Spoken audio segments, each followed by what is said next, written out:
We're gonna go into Evoland, and let's get a countdown started. Starting in 3, 2, 1, go. So yeah, Evoland is a bit of a weird game, and right off the bat it might look slightly boring, but Evoland is actually the kind of game where with every single chest I pick up, the game around me actually grows a little bit. So we've got, we start off with basically only being able to walk into one direction, and slowly but steadily expanding that into the world around us. I will note real quick that right off the bat, this is actually, we're already on a point that's recently had some discussion in terms of route. So earlier I picked up smooth scrolling. During smooth scrolling, this cutscene right here wouldn't actually play. Which would maybe make that worth it, to pick up these two chests beforehand. But then when testing, it turned out that the transitions were slower, so it still didn't end up saving any time. But yeah, we've got a star and a card just now. We'll be collecting a lot of those over the course of the run. 100% is basically every single achievement in the game. This game loves achievements. Also fun pop-up there. But yeah, let's get some music going. Let's get our save point, because we might actually need that early on. And let's go collect a few more cards and stars around here. There are a total of 23 cards and 30 stars that I'll all have to collect over the course of the run. Among with, a couple of hidden places that we need to go to and stuff like that. Now, right now, because we haven't actually picked up lives yet, everything will actually kill me in one hit. So I'm going to be very careful with moving around here and just trying to actually avoid everything or just kill everything in the process. That's the last of the stars that we'll be picking up in Edenvale. And, we're gonna get a little bit of story going. We're gonna actually skip through the story. Normally this go a lot slower, but by holding the space bar, it'll go quite a bit faster. It's a really basic story. Some evil is in the world, and we're the hero, and we need to save the world. Let's get a slight color upgrade here. This is actually the part, these are chests that I wouldn't normally pick up in any percent, but for 100% we do need them. You may have noticed that every single time I picked up a chest, at the bottom you'll see this pop-up with like a lock. Basically it means I unlocked an achievement, and for 100% you need to get every single achievement in the game. So we'll kill these guys. Unfortunately they walk down, which means I have to walk up here, which is a little bit slower. We get the inventory and we're going to go into the overworld. And we actually have to take a few battles here, and this is the first instance where, RNG is going to be playing quite a bit of a role. For any percent, this is probably one of the more RNG-heavy parts of the run. For 100%, it's really not much compared to everything else that's going to be coming up. But I need to kill a total of 4 enemies, which, luckily we got all 4 of them. And ideally, I want that to be an encounter of 3 slimes and 1 slime, which we got. There's also another encounter, the Emok, but that'll take a little bit longer to kill, so we'd rather just do it like this. So we got pretty much best RNG on that part. We now get our money. Gonna get the place names unlocked here. And time to fight a few more of those soldiers. I will save really quickly in between, just for the sake of marathon safety. Because again, one hit on every single one of these would kill me. So I gotta be a little bit careful with these guys. But we kill them, and we unlock the village. Now, first and foremost, we're gonna unlock some NPCs. We don't have to do that in any percent, but for 100% we will. And we're gonna go into the well. Now, all of these NPCs don't really want to talk to me. I mean, they're like, yeah, you're a kid. We don't talk to kids. And, when I go into the well, I found this seed, and that'll allow me to grow taller, and now because I'm a little bit taller, people will actually start talking to me. We get the worm card over there. These are all pretty bad cards, which kinda, just makes the RNG later on a little bit heavier, but this is just the most efficient way to pick them up. Cobra Zero card, and we're gonna go in here for another hidden star. There's a bunch of these hidden in town that you know, you kind of just have to look your way around. A lot of these I never actually found until I looked it up in a guide where they were, because some of these are pretty well hidden. But now that that's all done, we're going to go all the way to the edge of town here. We're going to unlock the possibility to enter houses. This one's pretty straightforward. We're just going to unlock the innkeeper real quick. We don't really need to go to the inn anytime soon, so we'll just unlock him and we'll just keep moving. However, we do actually need to go into the shop because I want to get a sword and a piece of armor. We need both of those in order to actually progress the game. So we get both of those, get the equipped achievement, and we're just going to move out of town.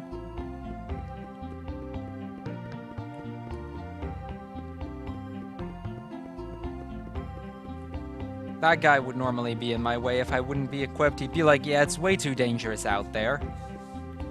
So we're going to go up here and we're going to get into the first forced fight of the game. This is against 3 scavens. We find some girl lying on the ground, unconscious, and, you know, we're going to help her. Luckily, all of these just get one shot right now, so it's a pretty easy fight.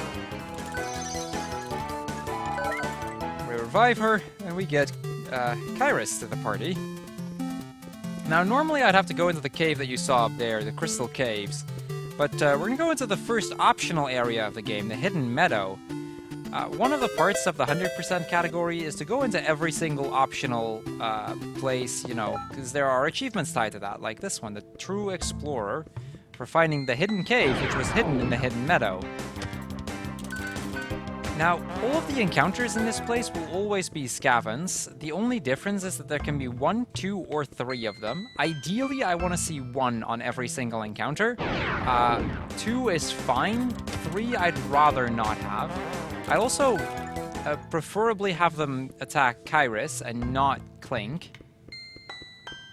Now, we're going to go into this secret hallway here. So we've got a hidden hallway in the Hidden Meadow, which is in a hidden cave, or yeah, a hidden hallway in a hidden cave in the Hidden Meadow. And we find pretty much the strongest card in the game, the Seed. You'll see later on what these cards actually do. There's a mini game that we can play that we actually need to do, for which we actually need those cards. Okay, so here I'm going to just attack them, mostly to give Kyrus a chance to actually heal Clink, because he's getting way too low on health. You can actually die here, and that's pretty bad. So we find a star, and with that we have everything from the hidden cave that was in the Hidden Meadow. And it's on to the Crystal Caves.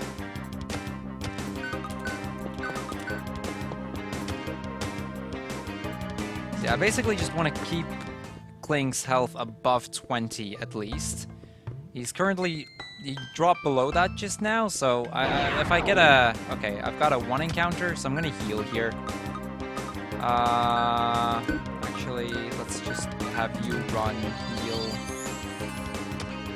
Because there's only 1, it makes healing a little bit easier, and I actually want to make sure I have enough health.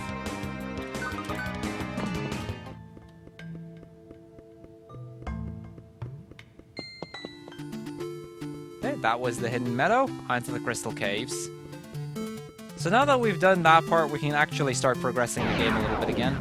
The next dungeon, the Crystal Caves, basically there's some crystal that we need to find in there. But supposedly this place is haunted, I believe, so, you know, it's going to be interesting to see what we find here.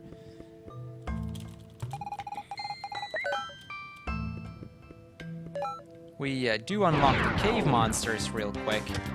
These guys are annoying, especially the Torques, the big, like, dinosaur-like enemies. They just deal a lot of damage, so we're hoping to not find those at all. Cobra Zeros in general aren't a big deal, but they're a pain to hit, so we're just gonna run away.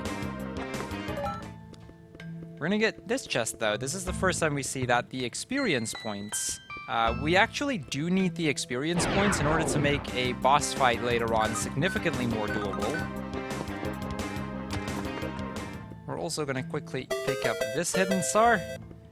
As you can see, like, this is one of those little hallways that you'd probably never even notice it was there until you'd actually start exploring stuff in an attempt to find these stars. A lot of the stars are really well in sight, and they're pretty easy to find. But then there is a few that are really, really difficult, and that's kind of what makes 100% as much fun to do casually, at least.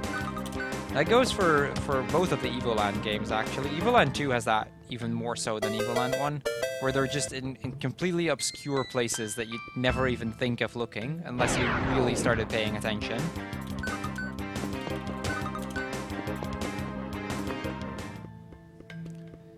So over here, we're going to get the life fountain. That's mostly so that we can actually heal, because all of those enemies dealt quite a bit of damage. And we're going to come up on the first glitch of the game, because there are a few small glitches that we can abuse. Now, some of these glitches are not actually usable for 100% and are just any percent exclusive. But there are a few that we can do in 100%. What I did there specifically is I stepped onto the pressure plate. And as I stepped onto it, I tabbed into my menu, and what that allows me to do is, as basically the trigger plays, I cancel out of my menu again, and that allows me to move as it's triggering whatever is supposed to happen because of that pressure plate. You'll see a little bit more detail later on in the run. So we get to the crystal here, and this is where the Guardian is at, and this is Kefka's ghost. Now, if you're a little bit familiar with the Final Fantasies, you might actually recognize Kefka as the final boss from Final Fantasy VI. This game is loosely based off of quite a few other games, and you'll see a few references to other games here and there. So we get a little unlucky here. Kefka's ghost is one of those fights where he's got two phases. In one of his phases, he'll hit, and he'll hit hard, especially if he decides to attack Kairos. In the other phase, he's in his ghost form, and while in his ghost form, if I attack him, he'd do a counter attack, and that would deal a lot of damage to me. So at that point, I just have to wait until he gets out of that phase. So now we're getting a little bit more lucky, because he's actually starting to deal damage to Clink instead of to Kairos, so we can actually start attacking. If you've had a level up at this point, it is possible to beat him before that ghost phase, but it's pretty risky, and especially if you don't have the level up, it's really, really difficult to even get it to begin with. So yeah, we're just not even going to try for that in a marathon run. But yeah, as we beat the boss, we've unlocked the 3D mode of the game. We are still very vulnerable, but we're going to upgrade the music a bit, because, you know, good music is pretty cool. We're gonna get some life hearts so that we don't actually get one-shot by anything anymore. And, well, time to look for some more cards and stars, because I love collecting those things. And there's quite a few over here.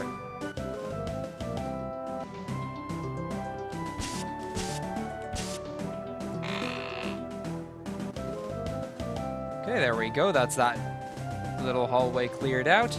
This is one of the easier ones to find. Like, if you just go down, you'll see those bushes, and if you just go past them, you'll quickly find both a star and a card.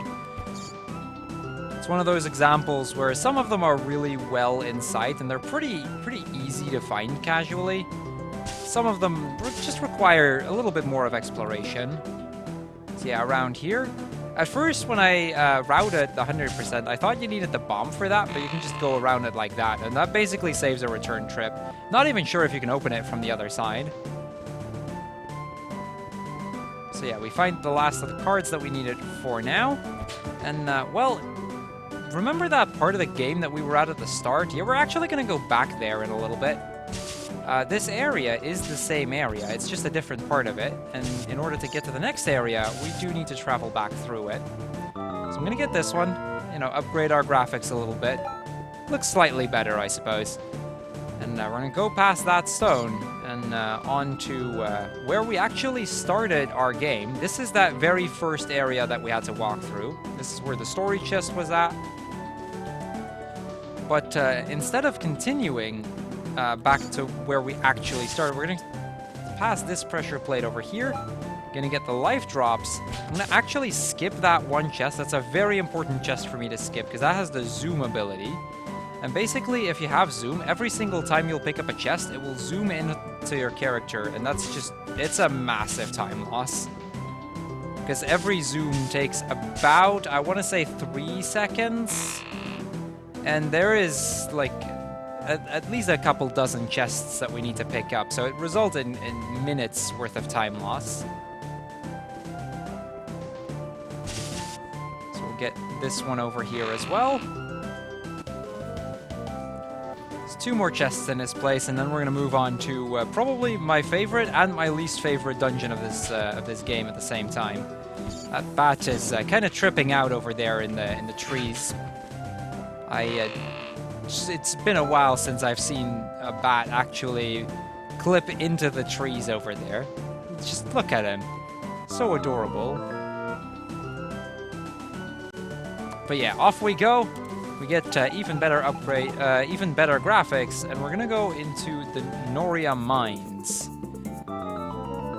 The 3D world, you know, upgrade the world around us a little bit.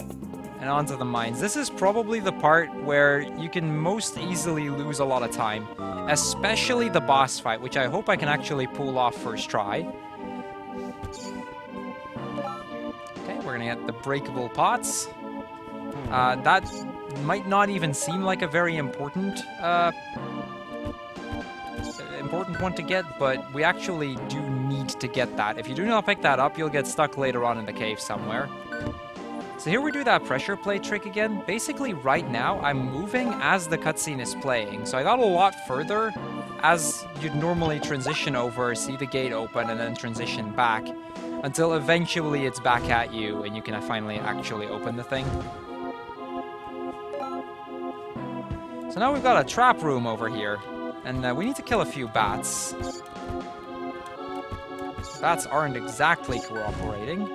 Get into the menu again, because we're going to do another little glitch. We're going to open up this chest, pick up the key, but as we get the key, we're just going to keep on moving. We don't care. Unlock the skeletons. Pretty annoying enemy, honestly, the skeletons. They tend to be just a pain to deal with.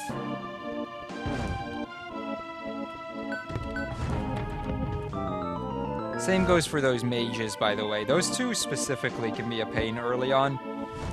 Later on, once we get the bow, it gets pretty easy to get rid of skeletons, because they will die in 1 hit to a bow.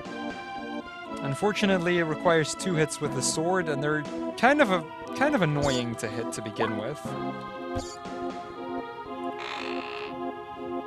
So we've got 2 chests over here. We've got the key here, which we need to get to begin with, and then over here in the corner, there's a hidden star.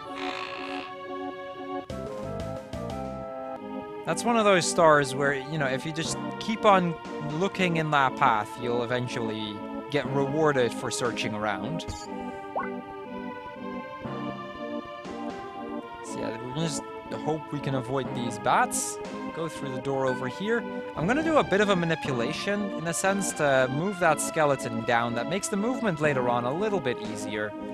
I basically manipulate them to take an extra step down towards the right, and that gives me a little bit of time to do the trick over here. Similar trick as before, we move as the cutscene plays. I'm going to break this pot. We actually need to break a bunch of pots over the course of the run, because there is one achievement for breaking 20 pots in total. We kind of just want to do just that. Okay, probably the most important skip, or second most important skip in this particular dungeon. We're gonna go down here, and there's 3 skeletons in this room. It's kind of a trap room where if you try to move out, you'll get those 3 skeletons.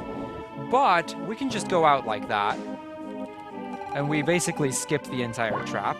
We will still have to do the trap, but by that point we'll actually have the bow and arrow, so it'll be a lot faster, because then we can one-shot them and they won't be able to defend. Okay, so this guy's a bit of a troll sometimes, especially when he starts acting like this. There we go. Okay, he eventually started cooperating. One thing you might not have noticed is, but every single time that these cutscenes are playing, I tend to pause just a little bit, and that's all to make sure that the gate actually opens. The thing is, the game doesn't expect you to be moving as those cutscenes play, so if you're moving as that happens, the game thinks then you must not have triggered it just yet. So it actually waits with triggering until I'm actually stopping, or until I'm actually stopping my movement. You just need to stop it for a few frames and it'll recognize, oh, you're actually, you know, you've triggered this event. Okay, break that pot over there. These mages are a pain to deal with. Okay, gonna do a bit of a boost over the spikes here to get to this key over here. The damage that I take here doesn't really matter because I actually need to do a death warp in a little bit. So we kind of need to take damage anyway. Open up this one and that gets us some lava. Now I think I have a good friend of mine. He's on the hosting station right now. You may have heard him, you know, as the run started. Now, I know that he's particularly fond of something called a lava boost. And, you know, what kind of friend would I be if I wouldn't give him just that? I will wait with it a little bit, because we're actually going to go to the corner to a hidden hallway over here to get this particular card, the spider. And then we're going to do a lava boost. We're just going to jump in here, and we're going to just take some damage. You can actually glitch yourself to the point that you have 0 damage, but or 0 health, but you're actually still able to move. The problem with that is if I would get hit anywhere, I would instantly die, and that's a pretty bad thing here, because it'd set me back to the start of the dungeon. So we're gonna just avoid that at all cost, and just, you know, take it a little bit safe. It loses a little bit of time, but it's not that bad. So we get the boss door over here, but before I can leave, there is another hallway over here, and this one's actually... I don't even know how you're supposed to find this normally, but there is that one. And all the way over here, you find another star. I suppose from the corner, you can actually see that this room exists, so then there must be a hidden hallway somewhere, and through that you're supposed to figure it out, but I don't know how you actually would see them, but that might just be me. I'm breaking these pots all just to make sure that I get the achievement, or I get a little bit closer to the achievement for breaking 20 of those things. And with that, it's on to the hardest boss fight of the game. You might think, you know, we're this early on, how would this already be the hardest boss of the game? And it kind of isn't, but it is in 100%. Because in 100%, you actually have to finish this boss fight with full health. It's a pretty tricky boss. He can do 3 things. He can either attack me with a charge attack, which is what we actually want him to do. He can shoot fireballs, which isn't terrible, or he can spawn bats. And specifically, the bats are a pain to deal with. And there are the first bats already. Okay, so that's the charge attack. I need to attack him 6 times after he has charged himself into the wall. Okay, that's 2. Need to be very careful with those bats. Because if I get hit anywhere, it can lose lots and lots of time. You can just lose a run on this one boss fight because of that. So yeah, now that I've taken damage, I need to actually get hearts. Now, the one good thing of these bats is they can actually spawn hearts. They have a small, like I want to say about a 1 in 3, 1 in 4 chance to spawn a heart. But I need to get 2 hearts. Luckily, he is spawning bats at least, but unfortunately, they're not actually dropping hearts. So yeah, this has been very favorable. See, I could have gone for the kill here. I would have been able to just be done with it, but it doesn't actually help me to do so, because I don't actually get the achievement. You can actually redo this fight if he decides to, or if you don't have it. So it's not that if you don't get it first try, you're actually locked out of the achievement.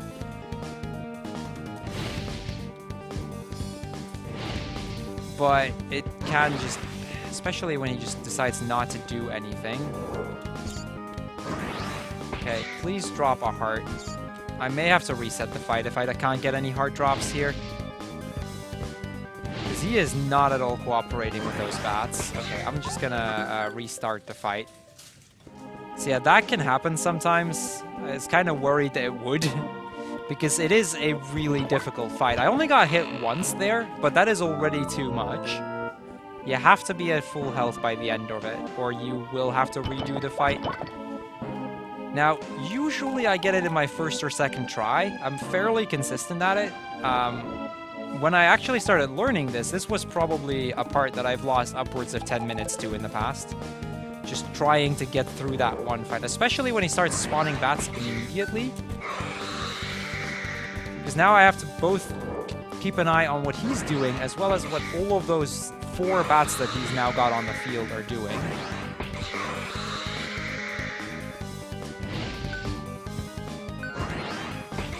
Okay, at least he's charging quite a bit. I need to get 2 more hits in. He's not quite a favorable... Okay, that was a really sketchy dodge, but at least I dodged the bat. It's fine if the bats are still alive by the end of it, as long as I don't get hit until the trigger has fully played. Okay, there we go. So I'm going to just cancel into the menu. There we go. That's the achievement, the dodgeball achievement. Now we're fine. So we got the hardest fight of the game out of the way. Gonna set up for another bit of a glitch here that we're gonna do. We're gonna open up this chest, and I'm just gonna immediately start walking. That saves me from getting the trigger of me picking up the legendary sword. And now for probably the biggest and most important skip of the game, we're just gonna walk right through that chest. That chest has every single overworld encounter for the entire remainder of the game on it. So from here on, we won't actually see any overworld encounters anymore.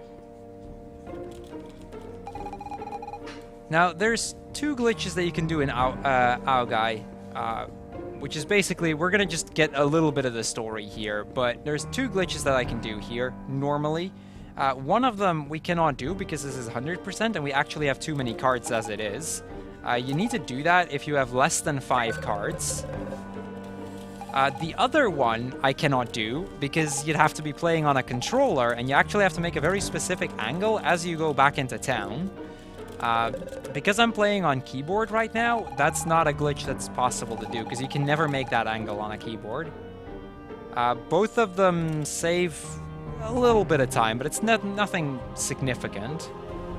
The first one allows me to skip a bit of dialogue somewhere, which is kind of useful, it's kind of helpful. It saves you just talking to one person. The other one gets you to a different entrance in town. So you'd have the entrance down here, which is what I got from just now, and you have an entrance on the other side of town, and you can actually like enter the town on the other side but get to the first entrance if you have the correct angle. It's really weird. I don't know exactly how it works, but it's a thing that you cannot do on keyboard anyway, so for now it doesn't matter to begin with. So yeah, basic idea here is we're gonna have to try to find some bombs in order to progress, because apparently this evil knight or whatever he is, Zephyros, he's apparently causing some trouble, and he's in the Black Citadel at this point. And there's only one way to get into the Black Citadel, and that's by having 2 pieces of an amulet, which is supposedly scattered around like 2 different areas. It's you know, pretty basic stuff. We're gonna get to one of those areas in a little bit, but in order to actually be able to make any progress there, you have to have a few bombs. So, you know, we start talking to people. It turns out this kid had been playing with bombs.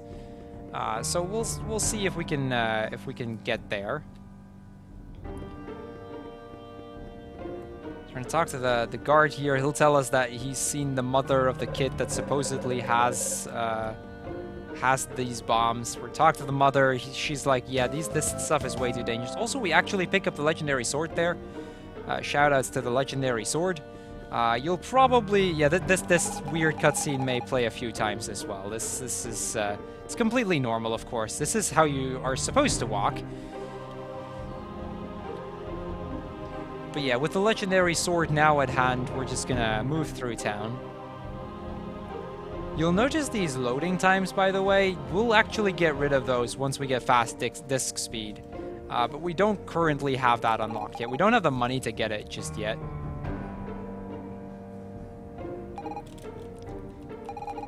So we get the bombs, and we can finally stand normal again now that we have the bombs. And we're just going to leave town real quick and on to, what is it, the Sacred Grove, I believe it's called? Which is where the first of the 2 amulet pieces is supposed to be.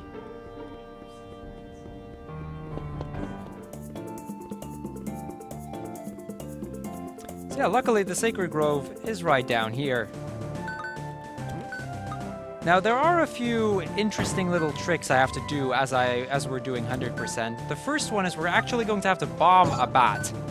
That's how we're supposed to kill bats in this game. You just bomb them. We also get our first instance of time travel. We'll have that in one of the other dungeons later on as well. Basically, by every single time I hit that crystal, we'll travel in time. We'll get back to like the 2D era, and then when I hit it again, we'll get back into the 3D era. There are a few really neat glitches that I'll do later on that actually use the time travel mechanics. But first, we're going to go into a bit of a lava maze. Because right at the center of this maze, there is a bow that we need to get. There's also a few other items that we're just going to pick up as we're going there. First and foremost, we've got this chest over here. As you walk towards this part, you can kind of see there's like something...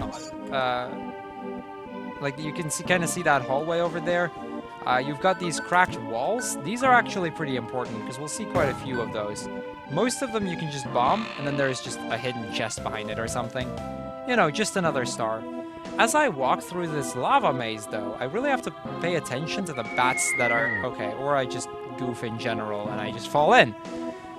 I was slightly too close to the edge there, but yet normally you don't really fall in until unless a bat decides to push you in, which is pretty common. They tend to be rather annoying. Okay, let me take it slow here so that I don't actually fall in a second time. Now we get the bow, and now that we have the bow, we're going to do another lava boost because I'm just going to jump in here, and that's me back to the start of that place.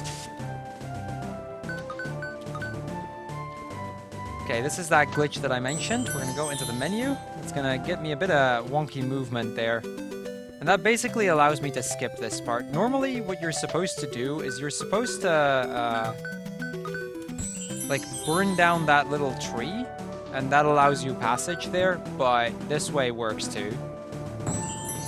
This one we do kind of just have to do the normal way. It's pretty straightforward. We get the Gefka's Ghost card, we drop another bomb over there, and just wait for that to go.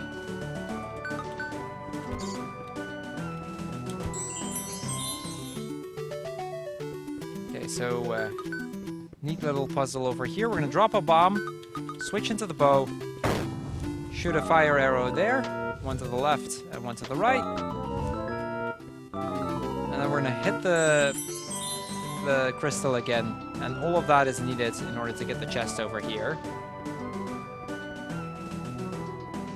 This is one of the few puzzles that, in any percent using a bomb, you can actually skip that tree to begin with. You don't have to do anything there. In 100%, you're pretty much just required to do it the normal way.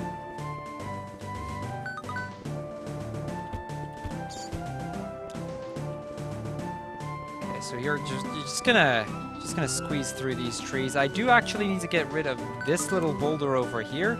That'll save me some time later on. As well as the boulder up here, which we need in order to get, I believe it's another star. It might be a card, I'm not sure. That's a star.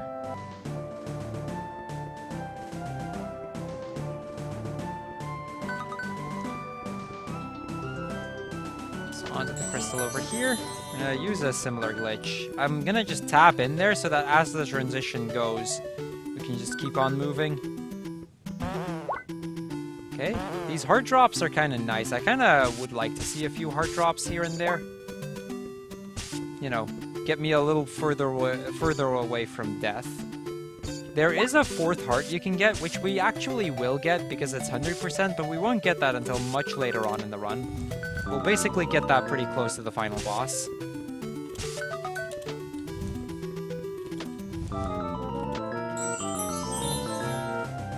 So yeah, I lit a torch further ahead, and I destroyed a little tree just before I started time traveling back to this era again. And this is probably a pretty neat little skip. We're basically just gonna align ourselves with the torch in such a way that we can just light the other one. It's like a 1 pixel line that you have in order to do that, and it saves quite a bit of walking around.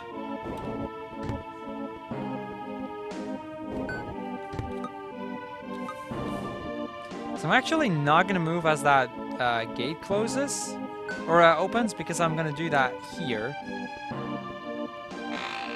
Okay, we get the chest pickup. That key will, or that amulet piece that you see over there, will just keep hovering there for eternity. Kill these with the bow. We actually have to kill one of them with a bow anyway. That's kind of unfortunate there. So yeah, by bombing them and then, or by placing a bomb next to them and then by going into the menu immediately after, their, even though their sprite will disappear, their hitbox stays in that exact position, so we can kill them because of that. I'm gonna bomb this place up here. Get one last item real quick. And that's that part out of the way. So we could now just leave this area, leave it be, but there are still a few items I need to pick up. And since I don't actually want to come back here ever, now would be a decent time to pick those up.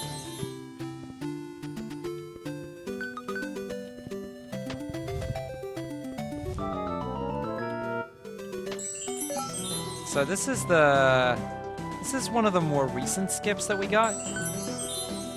By doing that, it gets me to the other side without having to track all the way to the bottom part of this area.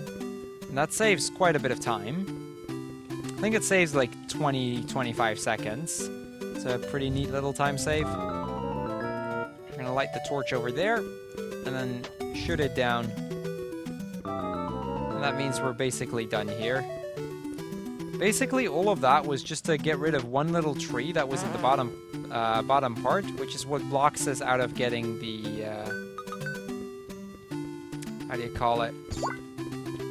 The cart that's down there.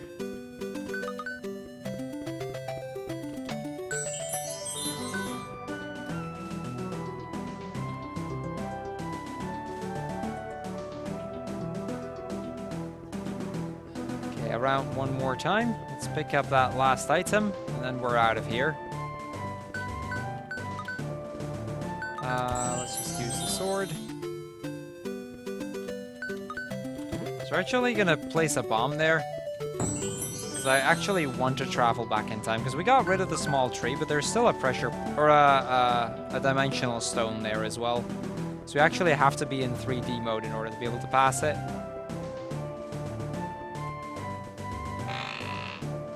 That gets us over here to the Kairos card. Probably one of the stronger cards in the game as well. Most of the really strong cards are like the most well-hidden ones.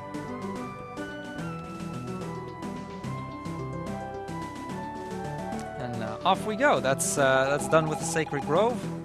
We have this half of the amulet, and on to the next dungeon. Now, this next dungeon we're actually going to spend a good bit of time in, because this next dungeon is where we're going to have to grind out a few, or a decent amount of gold.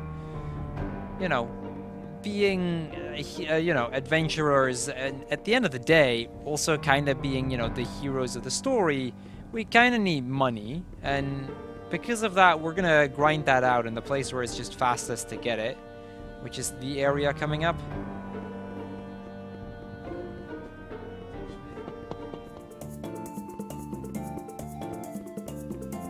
So, yeah, we're first actually just going to clear this place, you know, get through it, get all the chests that we need, and then we're going to go back a few times in order to just get enough gold that I'll be pretty much good to go for the rest of the game. We can select a character, and we're going to specifically select Kairos, and that's also why we're going to do the grinding now and not later on in the run. The thing is, because of an ability we pick up over here, the chain combo hits, we can actually kind of just spam all around us and kill stuff significantly faster. There's a few things I'm going to look out for. Not only do I need the gold, but you may have also seen that little pocket drop just now. Yeah, that game over is fine. That's completely normal. We got the chained hits, so now I can go for the other chest. But yeah, those little pockets of like items that we can find, there's a full inventory that we have to fill up. 100% requires me to fill that up completely. I have once actually locked myself out of that by apparently not killing a certain enemy. Let's hope that never happens again. It's first time I ran this category specifically in a marathon that happened, and I was kind of sad. But yeah, basically they randomly drop as we kill enemies, and you know, we're just gonna kill a whole bunch of them and it'll be fine. Generally, you find most of them in your first 2 rounds. There's also an achievement for killing 100 skeletons, but you know, since skeletons are kind of all over this place, because these things are skeletons as well, we can just kill them here and be done with it. So yeah, we're hoping mostly for big money drops, as well as the pieces of the thing we need.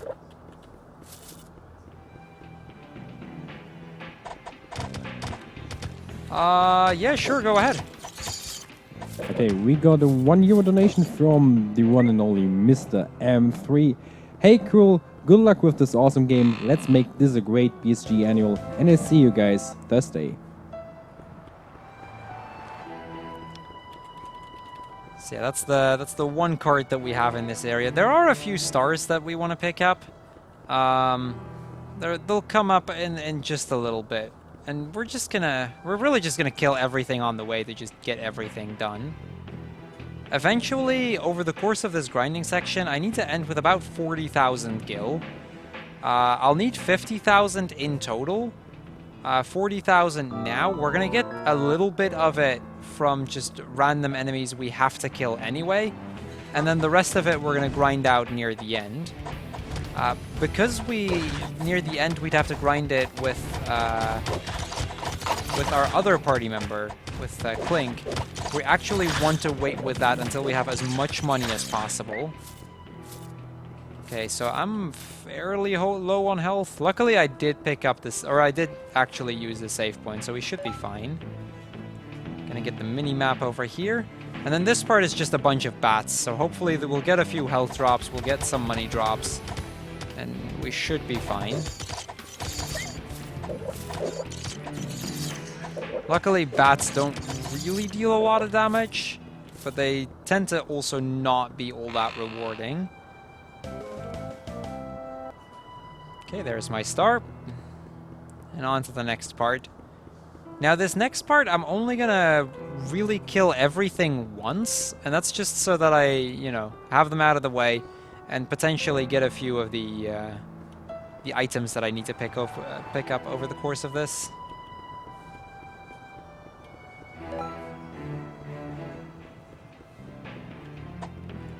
I'm gonna just walk around these boulders a little bit. Let's manipulate them into a position where, you know, I basically just want to be surrounded, because it means I can attack on all sides. Which, especially with Kairas, is pretty useful. Zodiac Earring, Ring of Luck. All of these items do absolutely nothing, by the way. They're just a trivia bit. So this is a bit of a hard part, especially being this low on health. Fireballs deal a lot of damage, and I mean a lot of damage. So we want to kill the mages, but we also kind of don't want to get hit by those things. And when I start moving further, there will be more mages. So it's kind of the problem of, on the one hand, you kind of have to avoid them, so you want to stand behind something.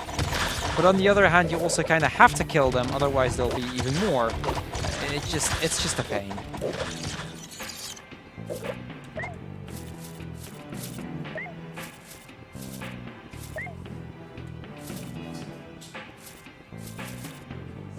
At least they seem to be decent money drops. I saw quite a few 50 to 100 gil drops, so that's good. So yeah, up here is just a bunch of oversized wasps. I mean, wouldn't really be a BSG annual without a few wasps, right?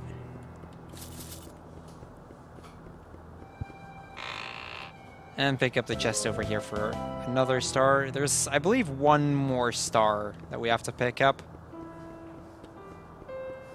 So once I get out of here, I'll take a look at what kind of money, or what amount my money count is at. But I also kind of want to check what the item count is at, like whether I still need quite a few.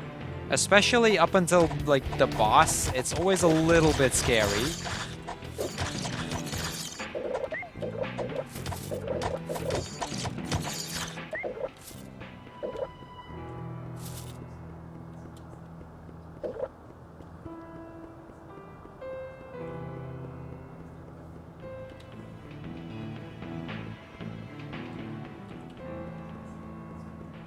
Okay, there's yeah, you can do another donation as I go through these last parts. Okay, we got 4 euros and 20 cents from RDV versus the memes. Evoland is my town of residence. Okay, so here is the biggest encounter pack of this entire dungeon, and I don't mean that small bit over there. It's the group that's coming in here. So again, the mages deal a lot of damage. One fireball is just very painful, so we want to kill them off right away. And we'll start worrying about everything else. Okay, quite a few item drops at least. How are we doing? I need one more item drop. Okay, I'm going to force that drop on the boss. The boss can spawn bats, and they can drop stuff as well. So I want to force a drop of sorts from this boss. I'm going to position myself in such a way that I'm behind a one of these pillars. The basic idea of this fight is we stand behind one of those tombstones. Because of that, his fire attacks will not actually hit us, and that'll just buy us some time, because he can only really hit me with his physical attacks, and those don't do nearly as much damage. I can just chip away his health while he's just standing there. There's the bats. So I want to see an item drop somewhere. Okay, I need to get out of the way there, because he got awfully close to killing me. He's still getting awfully close to killing me. I kind of need a bat. I kind of need some bats here. Okay, I am really not in a good health position right now. Ah, I was afraid that would happen. That sucks. That's kind of the problem with that part. There is a chance that because I had to force it on the bats and I wasn't really in a good position in terms of health, I could have killed him, but that might have potentially locked me out of that item, and I didn't want to risk that. That's already cost a 99% in a marathon before. Let's not do it a second time. Also, dying there doesn't actually lose as much time as it might look, because I can just instantly kill this pack again. And that's just a lot of money I get. And every time you die, even though you do die, you do not actually lose any money that you picked up on that part. Okay, so let's try the boss again. Hopefully he'll actually give me that one drop this time.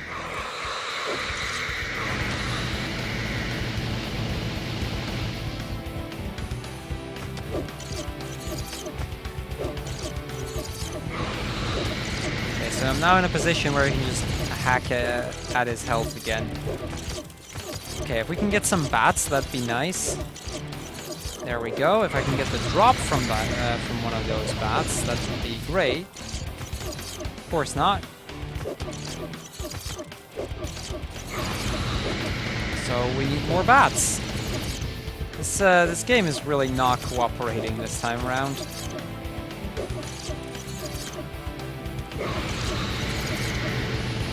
Okay, I'm gonna wait out at least one more pack of bats. I have plenty of health, so... If you can do anything but fireballs, that'd be nice.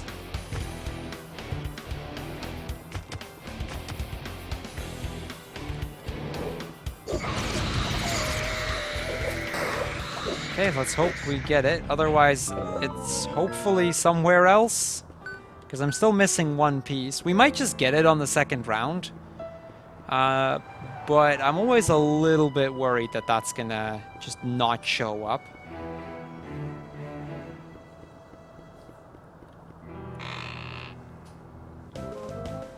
there's the second part of the amulet. The town portal, and off we go. Now with that done, we currently have a little over 10k. I'm going to use that to just buy the fast DVD player, buy the silver armor, and a bunch of potions. We do need a good few potions as we go. The fast disc player is to avoid the loading times that we had over the course of this game, because there are a lot of loads here. But, you know, every single time we now transition screens within the towns, we save about 2 to 3 seconds. And we're going to redo this area real quick. So, Indy, while you're at it, how about you go over, you know, our charity and the donation incentives we have, because this is probably your one big break in this run. Sure. I want to quickly remind you, we are running in support of the Dutch Cancer Society, an amazing charity which aims to prevent and fight cancer and alleviate the suffering of those already battling the disease. 90% of your donations will go directly towards the Dutch Cancer Society, so get your donations in. Also, we are holding speedrun marathons on locations just like this every single month, so follow us on Twitter to get more information on those as they happen. And as Crrool already mentioned, we have still a bunch of donation incentives. For example, for the FF7 run that is coming up in, I would say, a little bit over an hour. We have a bunch of naming incentives for Tifa, Cloud, Barrett, and so many more. You can also donate for the 2 optional characters, Vincent and Yuffie. You can donate for the Save the Swag or Save the Frames, which means the runner will either do a normal attack or the very swaggy Omni Slash on the final fight. And probably the most exciting thing, you can donate for 7 to skip the Midgar skip, which is definitely something you want to donate for. So get your donations in. We still have plenty of donation incentives. So yeah, get your donations in, guys. So yeah, in the meantime, we're really just gonna farm enemies here. Like I said, this is pretty much the one big break we have in 100%. Okay, I just got my 100 skeleton kills. I still haven't found that one item that I'm missing, so we might be getting this again. Last time I ran this at BSG, where I didn't get one item for some reason, I still haven't figured out what caused it. It's happened once before. And I'm a little worried today might be the second time. Maybe it's not. Maybe we'll find the drop later. But as I took a look into, you know, seeing what would potentially cause that. We came up with one theory, but at this point, that theory has already been, well, not so much debunked, but we know that that couldn't be the cause today. Because in that particular run, there were a few bats that ended up getting stuck in the wall, and we figured, well, if one of those had it on there, it might have triggered. But we've killed every single bat, and I've even waited for an extra round of bats. So it's unlikely that that's the actual cause of it. So instead, we're just gonna have to look around and hopefully actually find it.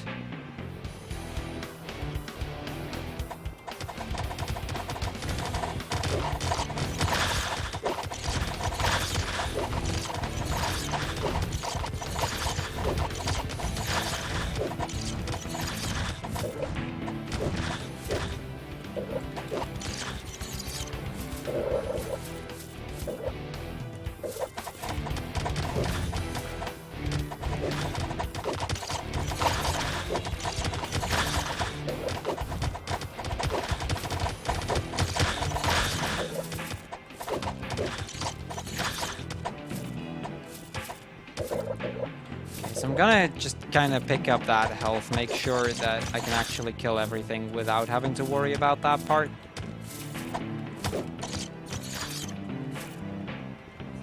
I'm somewhat surprised that for some reason, just on occasion, this one just doesn't seem to show up anywhere.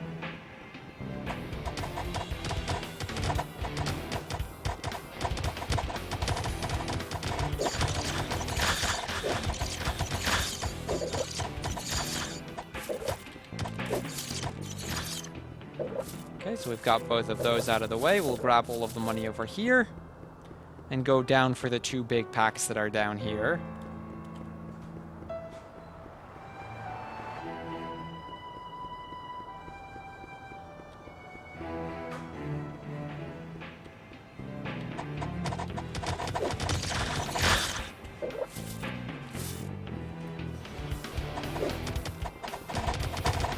Again, the biggest pack.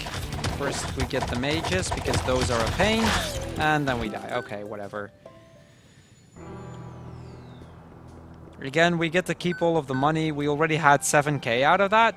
Generally, you want to have 7 to 8k per round, so we kind of just get about what an average amount would have been. The only difference is we didn't kill the big pack over there.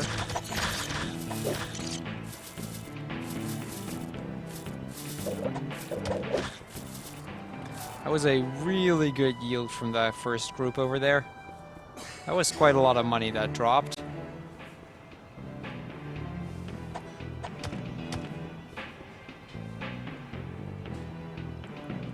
So around the corner, like I said, we need to have about 40,000 gil total.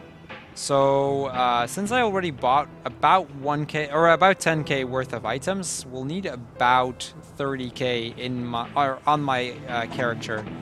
And then we can actually move on to the next of the run, or the rest of the run. I'm gonna just skip these enemies, especially with the first one having done as much as it did.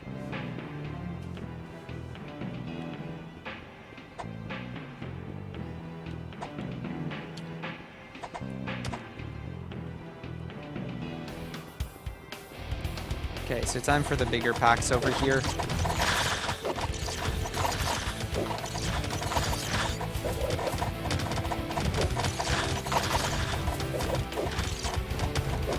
That mage down. Let's get that one down.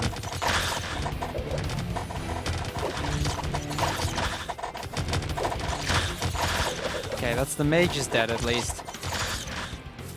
I'll have to backtrack a little bit, get all of the money and health that dropped. Okay, so we're on 20k now. So we're about halfway on the amount of money that I actually need.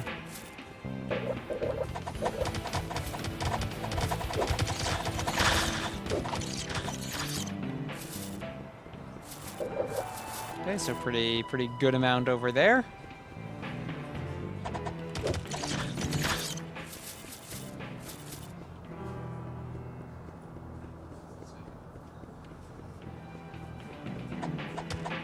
Okay, so we're just gonna move down here. Basically, the idea with this specific pack is I want everything to be following me, just so that I can kill everything at once. Hopefully, you know, just at least. Even though it doesn't give me more of anything, it will put the money pretty close together, so I don't have to start walking around.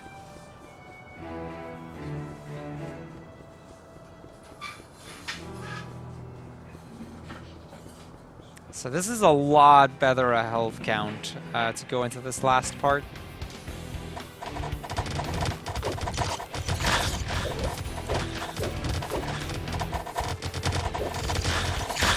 Now we can just kill everything over here.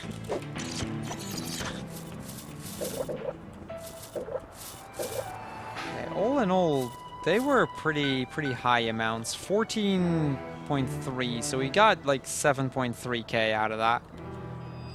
7.3, 7.4, that's pretty all right. That does actually allow me to buy the card, which is the Undead King card, and that's 15 out of 23 cards done right now.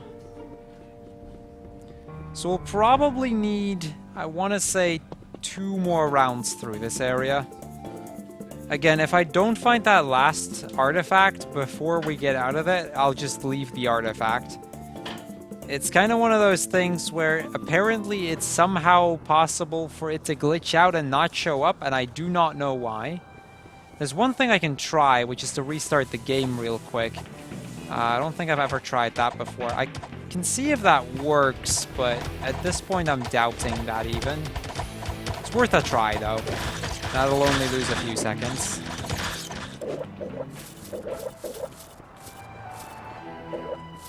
If I don't find it this round, I'll restart the game, see if that actually fixes it.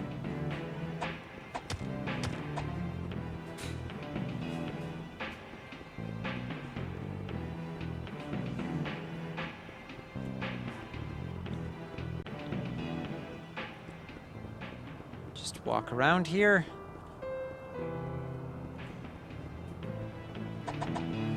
I think I'll just avoid these skeletons. I really don't need to kill any skeletons.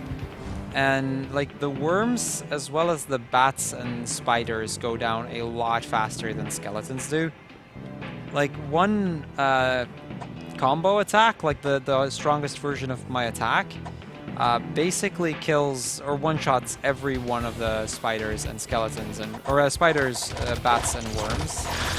Whereas that doesn't go for the regular skeletons.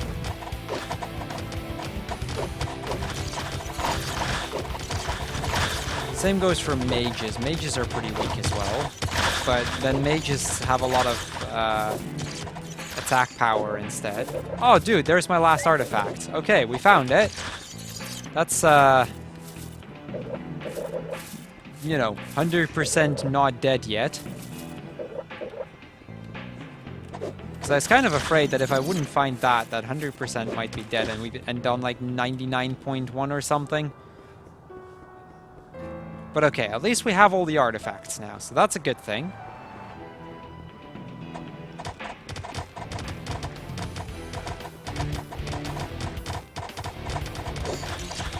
Go down here. Just gonna kill all of these things.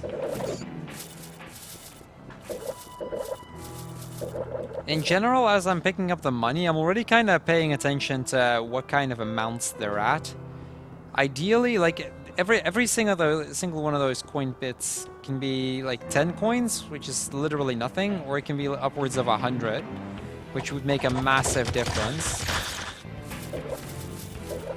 So I'm seeing a lot of 70s, 80s, 90s, that sort of stuff, so that's a really good sign. Because the more of those I see, that's a 10, that one's pretty much, just, you know, really doesn't do anything. Okay, so there... okay, that was a... How am I only on 11k? That's a really bad set, I think. Actually, it might not be. Because I did buy the card. It still require 9k though. I think we're just going to do one more round now and we'll figure out the rest later.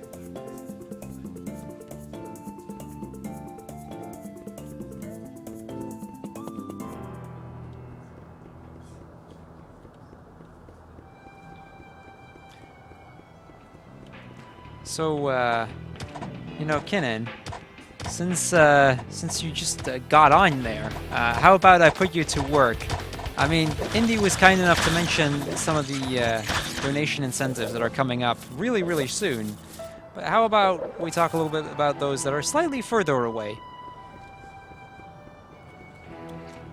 Sure, we can do that real quick. In a while, we have after Final Fantasy VII, we have the Wind Waker HD All Dungeons file name incentive, which currently has Cake Fart as the first one again, as per usual. We also have the donation incentive for the Forest Water Quick Kill, which is a very awesome strat if you ask me. And there's like no donations for it, and it's only 75 euros. So come on, guys, we can get that. We also have the amazing Luvia 2 blindfolded first two dungeons coming up by our very own Crrool that is currently sitting right there. And it's also got like nothing going towards it, so I really feel like we can get that before the run goes. So be sure to donate. Yeah, I will say that blindfolded part, I'm a little nervous of actually doing it. I've done it in a marathon once, but that was an on-site or an online marathon. Where you're in the comfort of your own chair, so that'll be something, that's for sure. Ah, well, you'll probably do fine, man. You can do it. So let's go up here. I'm killing a little bit more with the hopes of actually getting enough money. I'm just going to try to manipulate some of these spiders to follow me a little bit more so than I usually get. Get my usual spot here to protect me from the fireballs.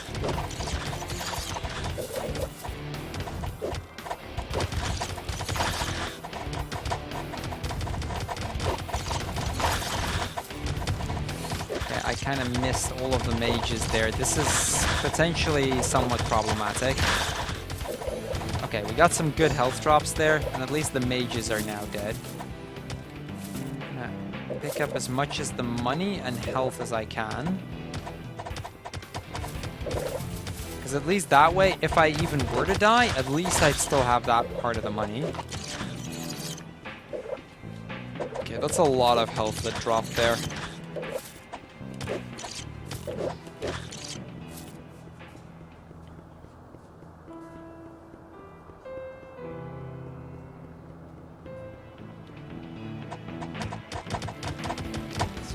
Here, this back one more time.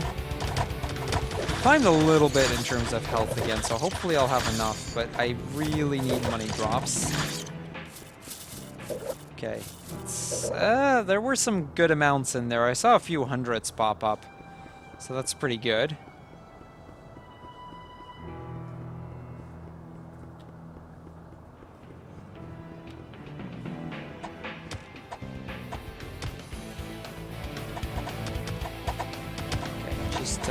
Around there, kill those guys, kind of get into the center of it, and there we go.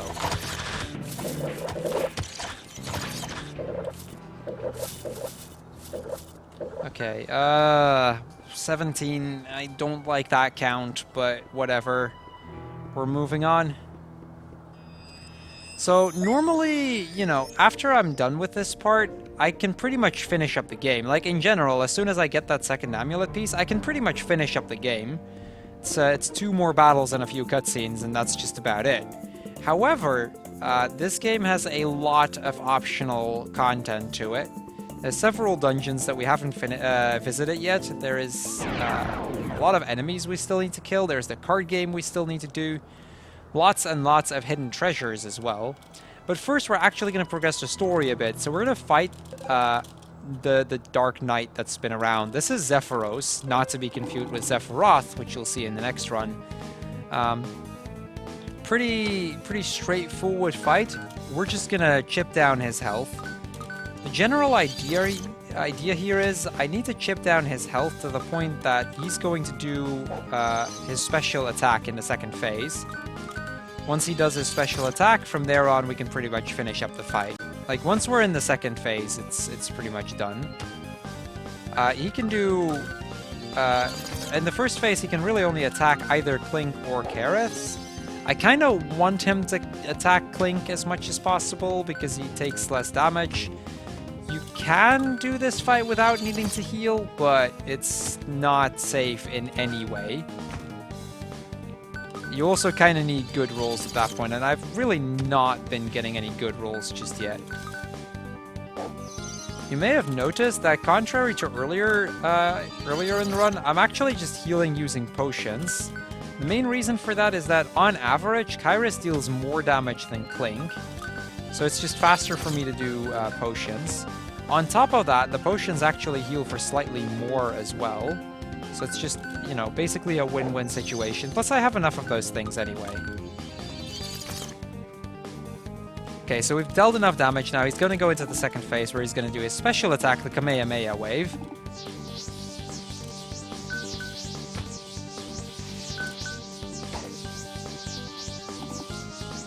So yeah, we need to just wait a bit, you know, stall some time. He's going to do the Kamehameha. That'll pretty much kill me. We can actually survive that attack. But he'll just charge up another one just as long as until he actually defeats me, which can take a while and is mostly really, really annoying. Because it means that you'll have to go for a little bit longer. Anyway, as he gets us down, he actually kills off Kyrus, which, you know, rip her. And as such, we awaken our true powers.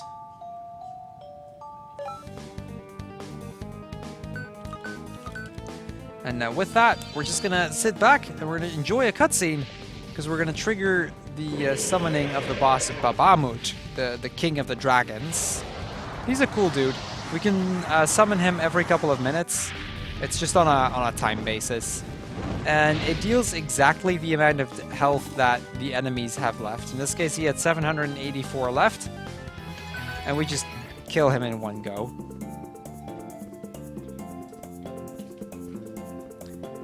Just casually gonna walk back. Had I had overworld encounters on still, this walk would be near impossible. I've done it before. It's definitely doable, but it's very difficult. You'll see soon enough why when you actually unlock the random encounters, because we will be unlocking random encounters very soon.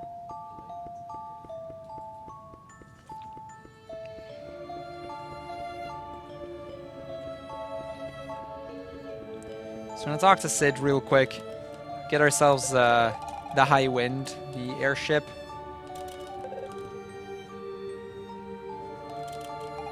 At least I believe it's called the High Wind. I'm not 100% sure, but either way, we're gonna get this airship. Everybody's being like, "Ah, no, now that Karis is dead," and there's, you know, they're mourning her death, and they're also like, you know, we're completely doomed.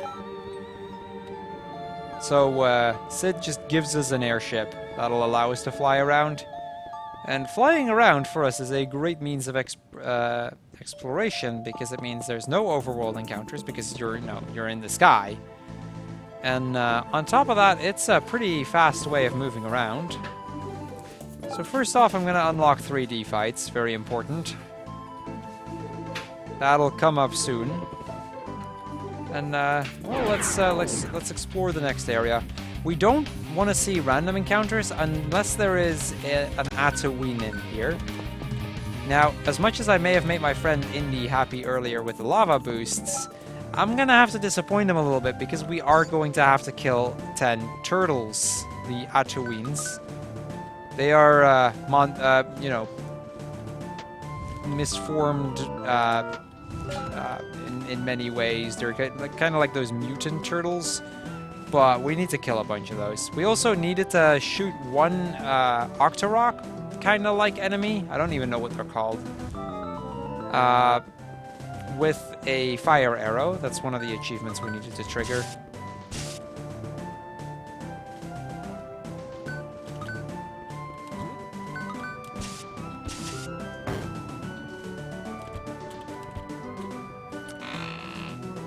Okay, let's get the star. 20 of 30 stars, so only 10 of those left, and there's 4 more in this area as well. This place specifically has a lot. Whoops. This place specifically has a lot of cards and stars. I messed up. Come on. Okay, this is.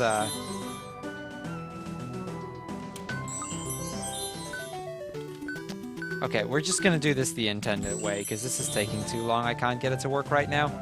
You're supposed to put a bomb there, but it's slightly faster if you just move there.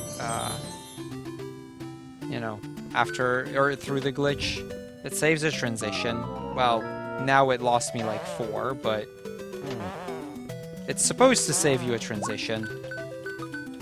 So first off, we're gonna place the bomb there, and I'm gonna shoot the arrow down. That might not seem important, but if you don't do that, it would pretty much. Yeah, it would pretty much just lose you like 6 minutes, I think, because you basically have to redo the entire area. It's a really important one to shoot.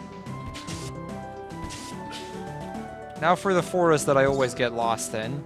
This place isn't even that hard, but for some reason I can never find my path through it.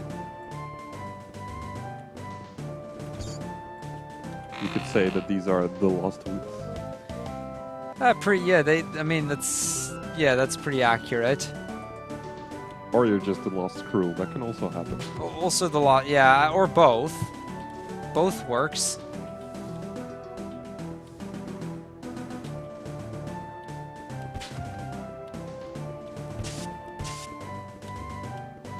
See, this is what I mean with, you know, me always getting lost in here. This is normal. It's fine. Luckily, the woods aren't big enough to actually lose a lot of time to going the wrong way there. As long as I don't forget a star somewhere.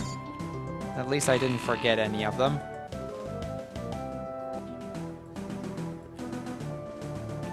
So all in all, we're fine. We got everything we need out of that part.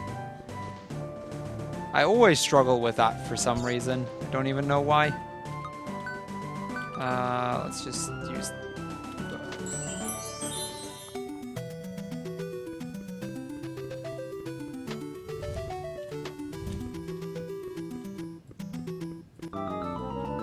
Okay, got that one. Okay, now I got the trick. That does actually save me having to wait for the bomb, so it does actually save a little bit of time.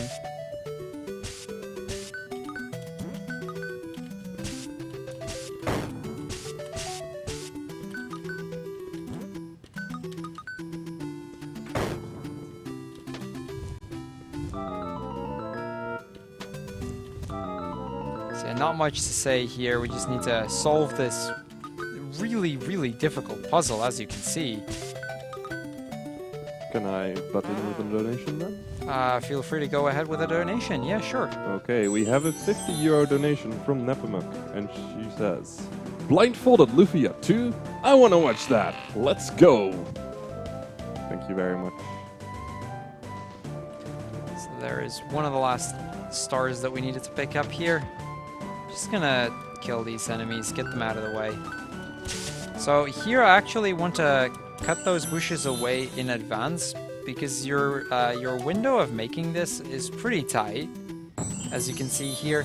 This will also completely block my path backwards, which is why if I made a mistake anywhere up to this point, I will not be able to travel back. And you'd basically be missing out on this one over here. I believe it's this star that you miss out on. Pretty sure it's that star that you miss, and you know, that's kind of a pain when you're going for 100%. We find the Zephyros card though, and with that we can pretty much just walk out. We've got all of our 5 stars in cards. This place in and of itself doesn't really have anything, it's just, you know, hidden treasure.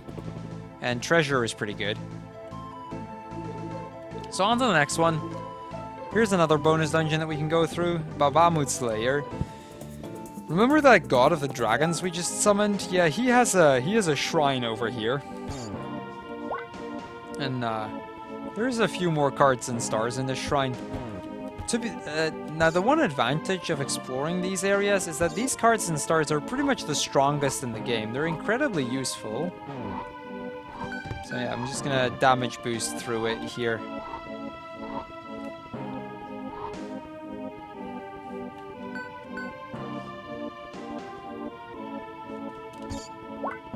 I'm gonna kinda keep an eye on my health. We're gonna do a bit of a cool trick over here. I kinda like this one. So we actually set off a trap here. We need to kill skeletons. We're just gonna do it like this. That's the first set. That's the second set. And that's the third set. That's all you need to do. Bombs work really well for that. You can actually do it with the bow or with the sword as well. That works all the same. But this is just a really quick and convenient way to deal with them.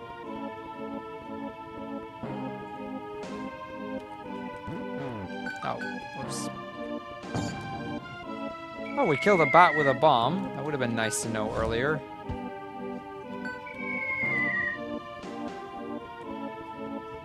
Okay, last one over here.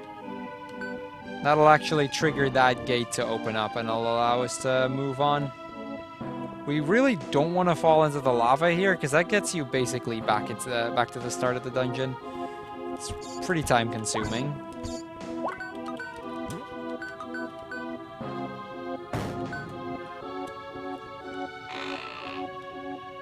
And another star. As I said, there is a bunch of those hidden all over the place. They're generally not too bad, but... Okay, the bat maze. This place is just a bunch of bats. Okay, by this point I can kinda start taking damage. I don't really have to worry about it anymore. There is a death warp still, and I do still have to break pots, so...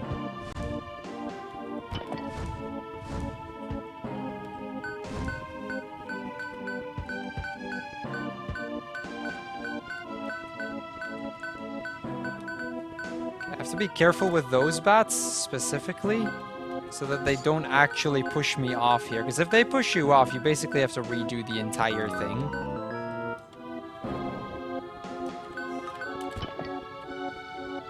I haven't seen the achievement yet for breaking 20 pots, so we're gonna break... Yeah, there we go.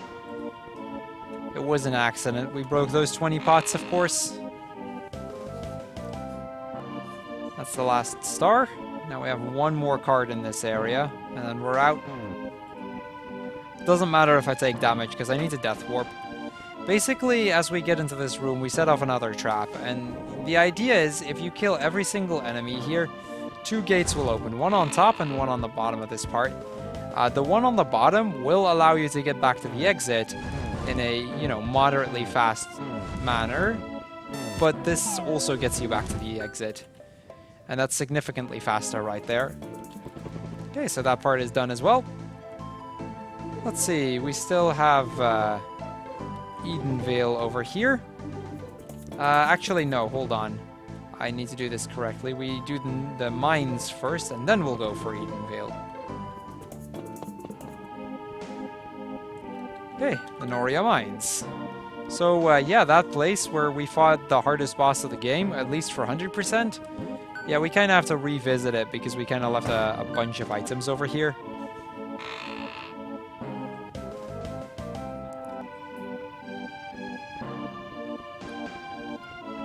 This is basically just some dungeon crawling to pick up whatever we had left still. The first few are pretty self-explanatory. Like, this bridge pops up as soon as we got the boss key door. Like, these broken walls that are very well hidden, of course, will allow us to get a few more. There are a few that are pretty well hidden, and I'll point those out when we get there, but the first few are pretty easy. The one advantage of returning here now is that everything that we had to do before is already done. Like, all of the hidden path, or all of the paths are visible, all of the doors are already unlocked. It's pretty quick to actually get through this place now.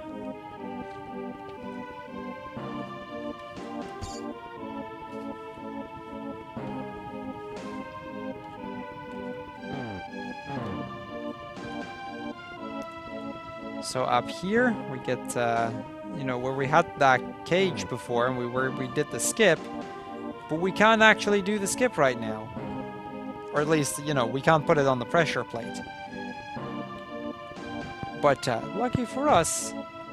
Oh, okay, now I kind of just messed it up. I was on the wrong key there. Okay, so we'll not do the skip. We'll grab the bow, and we'll just do it the regular way. With that pressure plate, you can actually redo it again and just get it out of the way forever.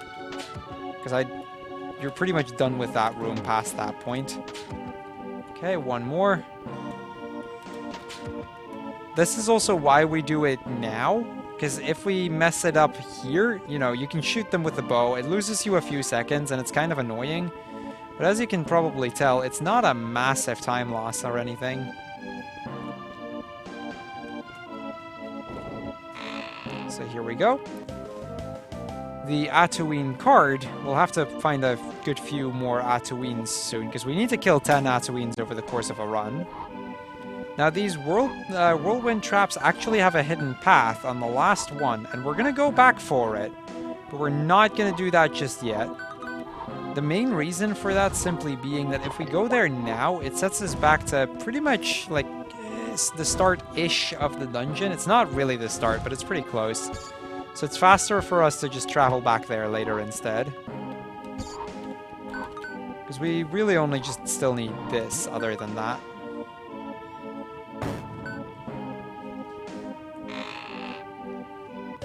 That's the last star of the game. So we now have all 30 stars. We have 18 of the 23 cards. There's still one more card in this place that we're going to pick up. And then we're going to Death Warp out of here. I kind of don't want to take more damage. I hope this will be fine. There is no other pot. I'm not sure if I take, like... I think it's half a heart worth of damage. Okay, a quarter even. So yeah, there we go. The Clink card. And now we're just going to Death Warp to get out of here. So, skeleton, if you'd be so kind.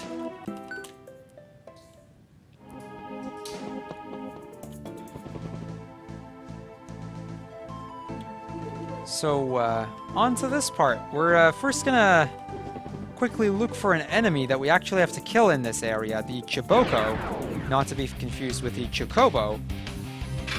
It's a pretty easy enemy, pretty easy going. Don't really have to worry about it much.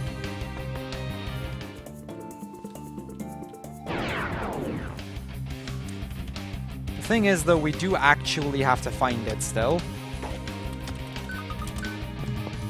There's kind of no use to it if we don't find it, unless we find Atoines. If we find Atoines, that's even better. There we go, there's the Chiboko. So yeah, this is supposedly like this big boss fight, and we were kind of low on health, so I'm gonna first just heal up a bit. Still kind of low, aren't we? Let's heal a little bit more.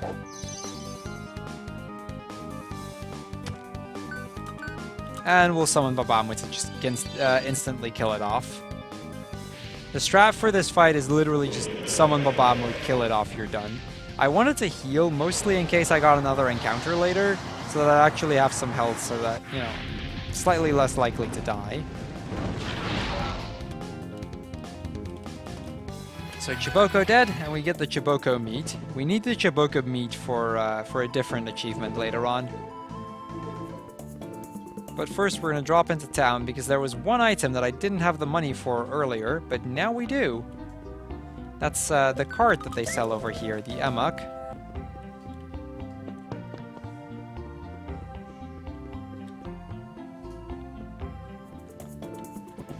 With that, we're going to go down here and, well, go back into Edenville for the third and last time today.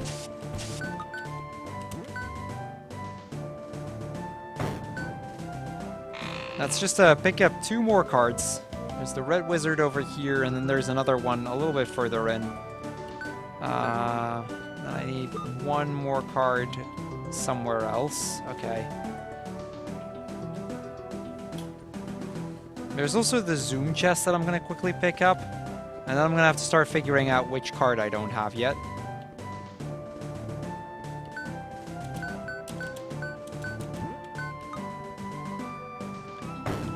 I should have 23 when I'm done here, but I only have 22. So somewhere down the line I missed a card. I'm trying to think of which one specifically. I'll have some time to consider which one that might have been. It's the easiest thing with this category, just missing one silly chest somewhere and just not being able to remember which one it was.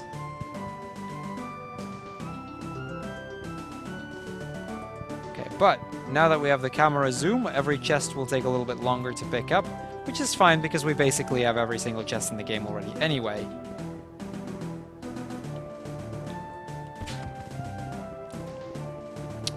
Okay, so we've had both of the ones that we had to buy. I think we have everything in this part. So yeah, this is what I mean with getting an extra encounter. At least now I know I have health, so it doesn't really matter much if I get an encounter here.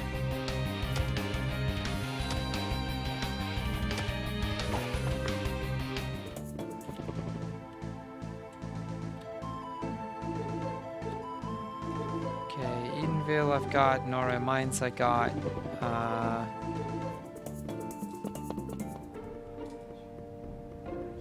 think I got I got everything on that one as well in the Saratnak.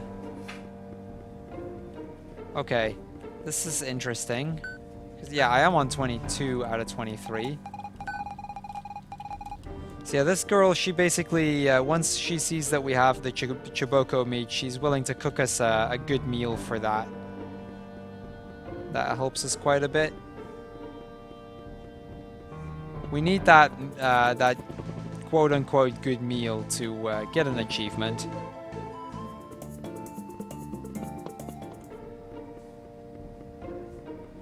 Gonna actually heal up real quick.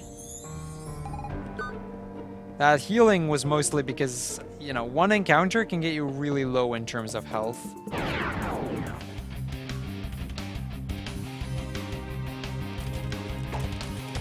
So these are the ones that we specifically want to get. These are the Atuines. Those are the big turtles over there. We need to kill 10 of those. Whether they show up or not is completely random. There is no way for me to actually influence it. So this is one of the RNG heavier segments of the run just because of that.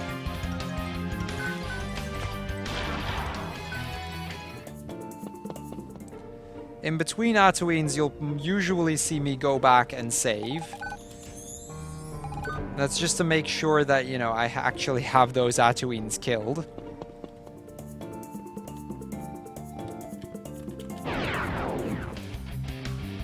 Because there's also these things, the Pacoons. Pacoons deal a lot of damage.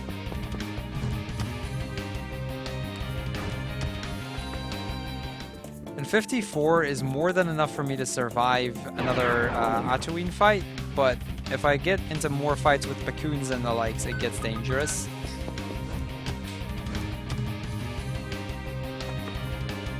Uh, 22. I will live on Atuines, nothing else. Okay, can I summon Babamut yet? Okay, we'll wait those 6 seconds. That is actually still faster because it's only like a few seconds. Oh, I think I already know which card I may have skipped. Yeah, okay, I think I know which one I skipped. Because there's really one that I can think of. If it's the one that I skipped, it's the one that I usually forget. Like, it's the one that's the most forgettable out of all of them. So it wouldn't really be surprising. I'll go over there and check real quick. It's also one of the fastest ones to get back if you forgot it, so it kind of works out.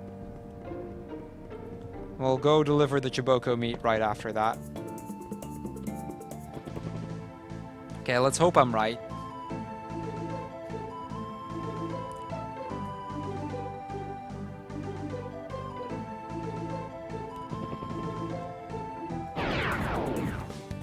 I'd rather not fight you again, Chiboko.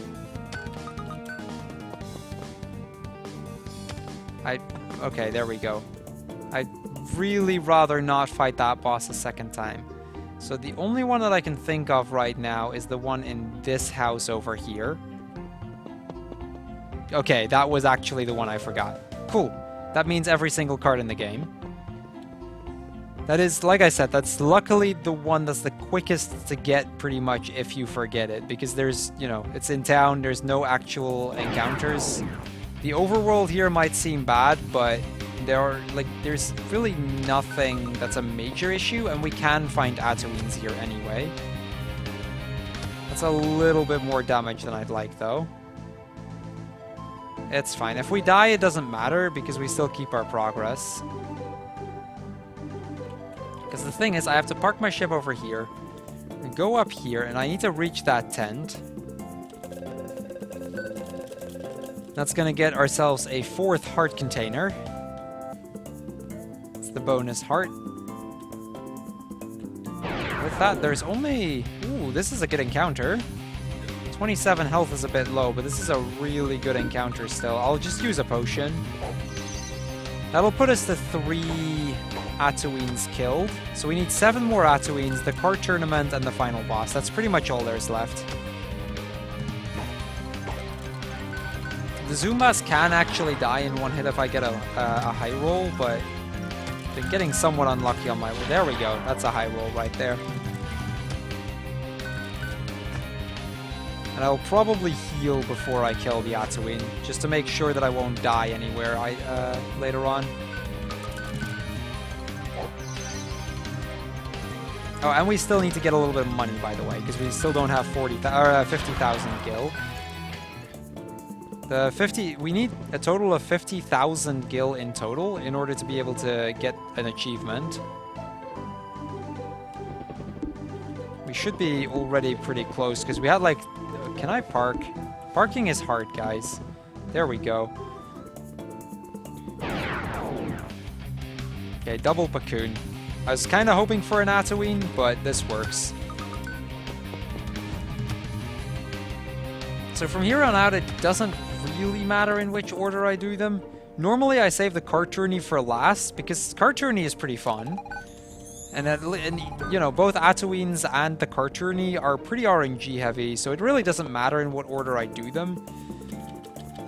So, you know, just doing the Atuines now, getting that out of the way, and then doing the cart journey later. It's just a personal preference, really.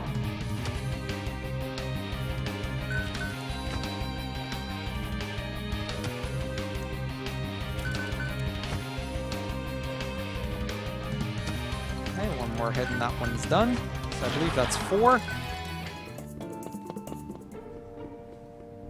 So the main advantage is because we have to kill this many of them just on the Atuines. I believe every Atuine is like 200 gil. So that's another 2,000 that we get out of it. The Zumbas, which you get like 1 on average, is another 100 gil. So like another 1,000 gil. That combined should start getting us pretty close to the amount we actually need.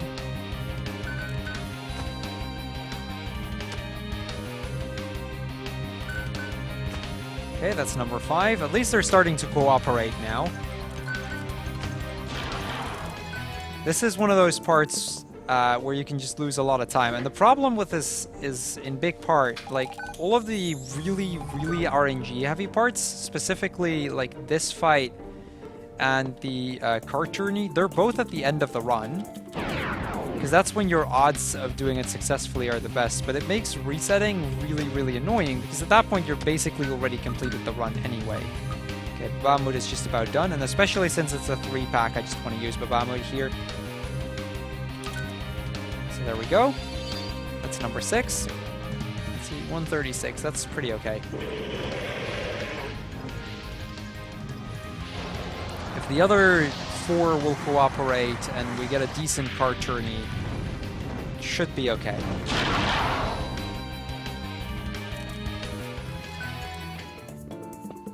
I'm just gonna save between every single one of them because I want to make sure I will not lose an Atuine. Because losing those can lose upwards of minutes.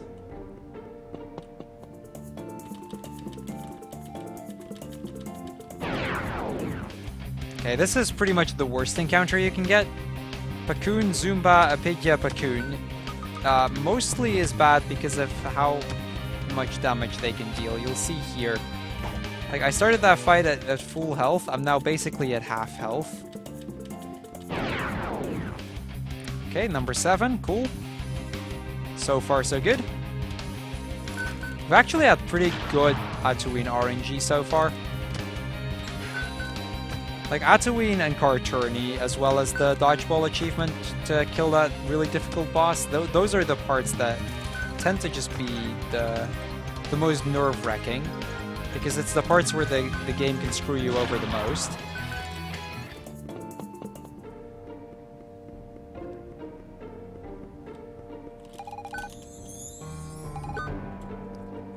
Okay, so we're almost done. Should be 3 more. As we go for the last one, I'm going to make my way towards the dungeon to grind some more money. The ruins of Saradnak. See if we can just grind out the rest of the money, get the 50,000 gil. Usually I get that pretty quickly. I was rather low going into it this time around, but usually that doesn't take too long to do.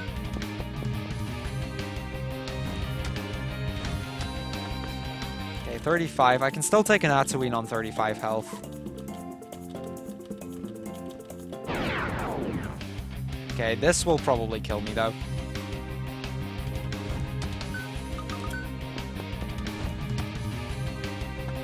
Or not. In that case, we'll heal it off.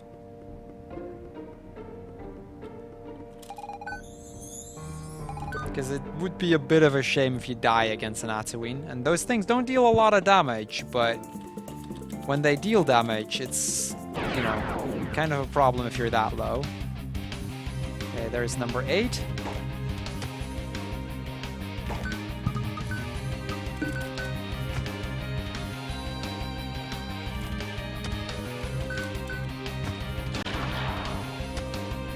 Get rid of the Zumbas first.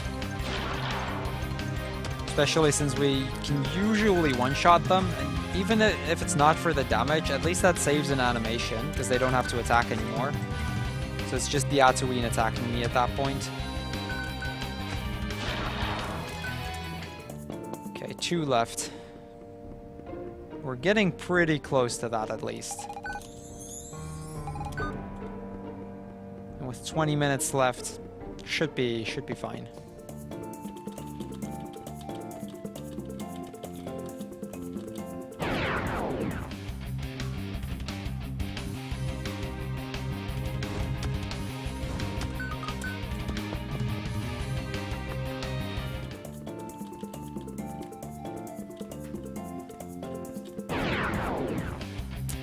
This is potentially annoying.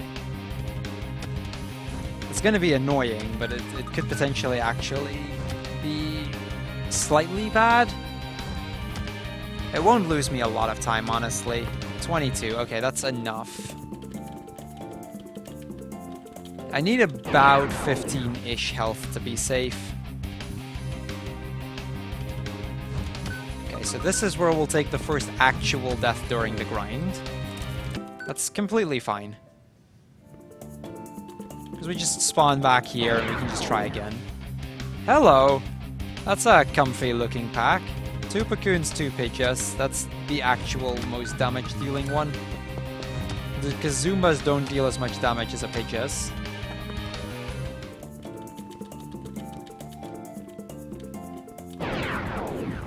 Come on, really game? I need 2 Atuins right now, that's it.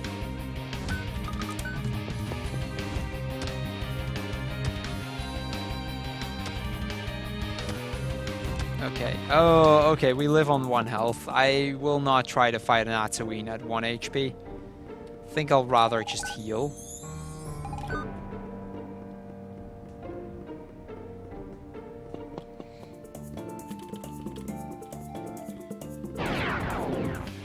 There we go. Okay, that's number 9.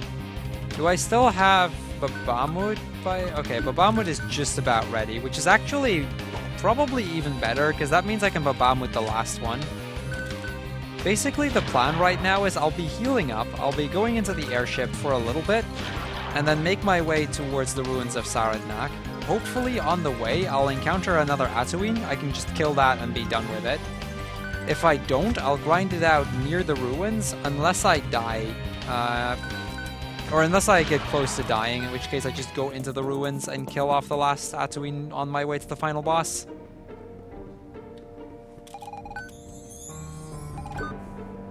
This is also kind of why keeping track of the Atuins is kind of important here. I need to know at all times how many I've actually killed.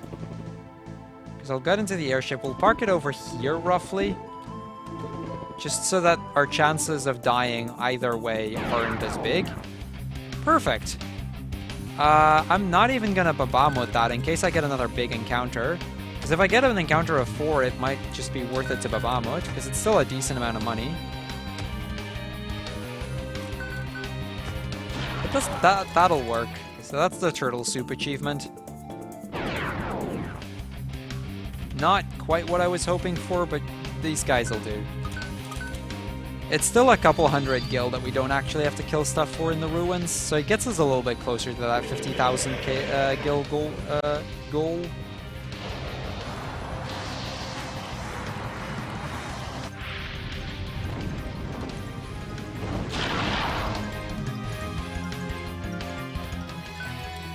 So yeah, 340 additional gil.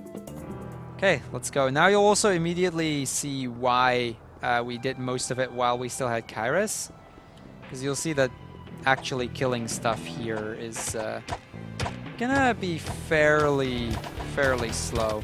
Now, as I go through this part, Kinnan, can you go over the FF7 incentives one more time, because this is probably your last chance before at least a few of them will get cut off. Of course.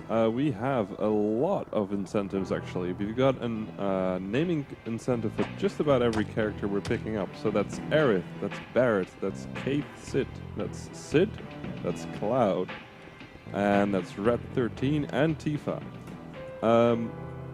Now, the only ones that have currently have donations on them are Cloud and Sid. So if you really want a specific name for a specific character, you can still snipe a bunch of them. We also still have the Midgar skip. So we will not be skipping Midgar if we get this donation incentive met. And that's still at only €8 of 200.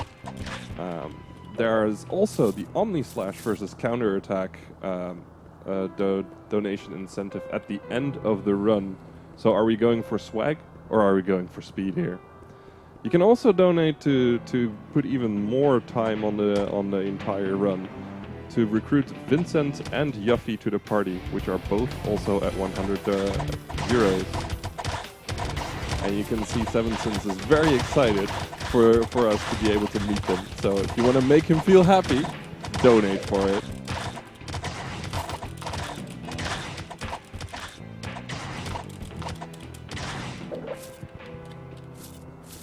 So you can see right here how slow Clink is with killing these things. We should be pretty close to getting to the goal amount.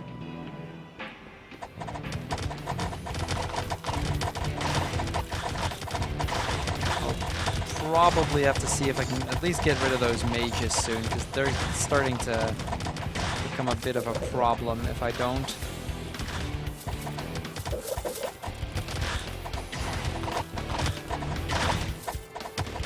The one advantage that he does have is that his final attack has a lot longer a range than Kareth's does. I need that health. I will die here most likely. Yeah, I'm gonna die here. Yeah, I figured. That's fine. We keep the money, so we don't really lose a lot of time. Okay, 26. And after this, there is only the card tournament and the final boss left. So we're getting pretty close to the end here. That's a lot of money drop there. That's good.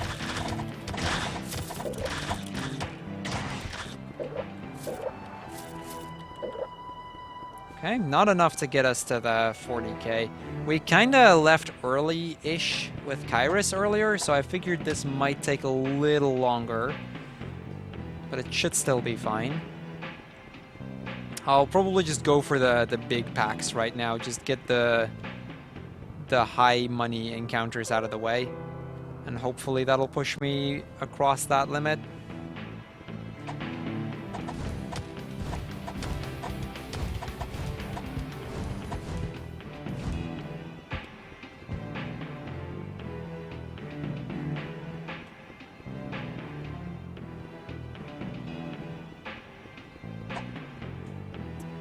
Here we go. Of the 4 big packs, this is the first and probably also the scariest one. It's the same one we died to just now, but I'm gonna try to play a little bit more conservative this time.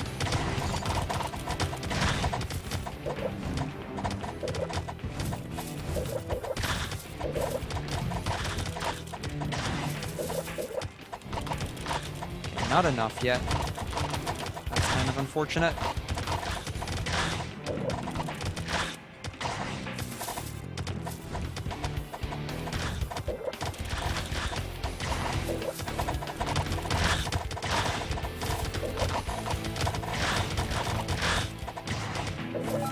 Okay, there we go. That's the 50,000. So now I just need to get out of here and we can start the card tournament.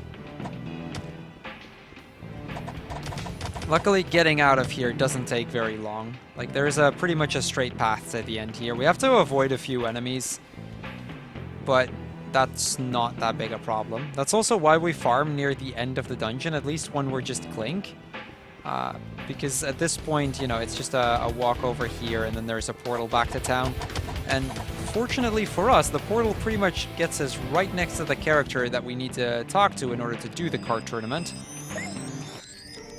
So first we're going to talk to him, show him my full collection. He wants to see that someday. And now he has. And now we're going to do the card tournament. So we've got 4 difficulties. We're going to start off with easy. We need to actually win on all 4 difficulties in order to be able to get the achievement.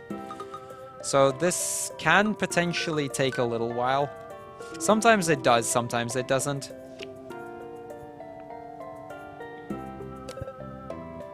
You'll just have to believe in the heart of the cards.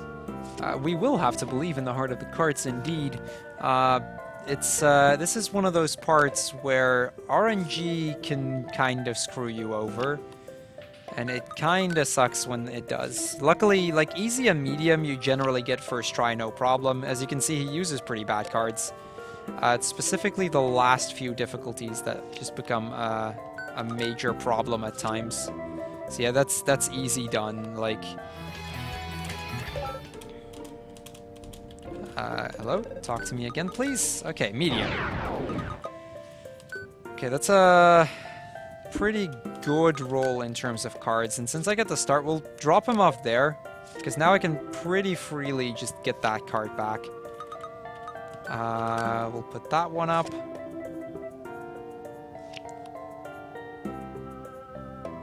He might steal that. Yeah, I figured he probably would. That's still not a major issue, though. Let's use that.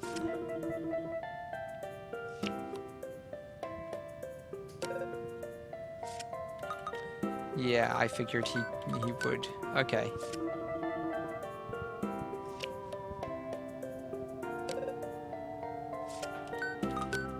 Okay, that's medium.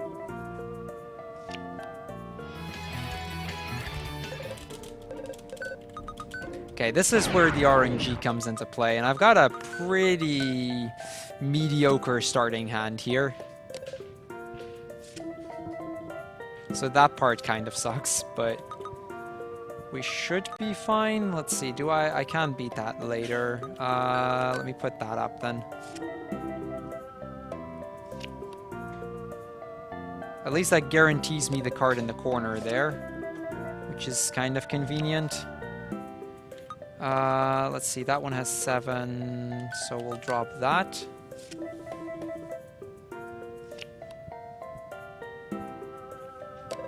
Yeah, that might not have been the best play, actually. Oh well. Yeah, we've lost this one. That's fine.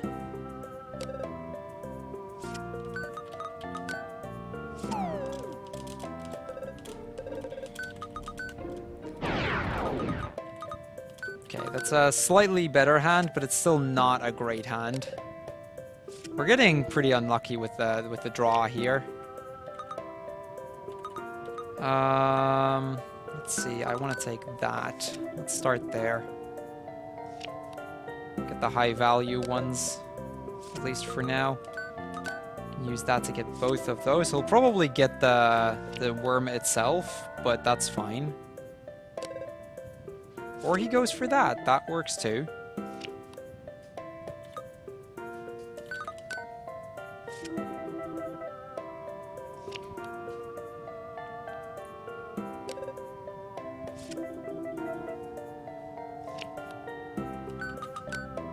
Okay, that's a win.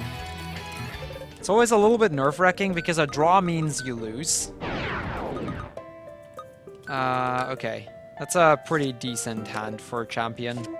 It's not fantastic, but it's definitely something I can work with.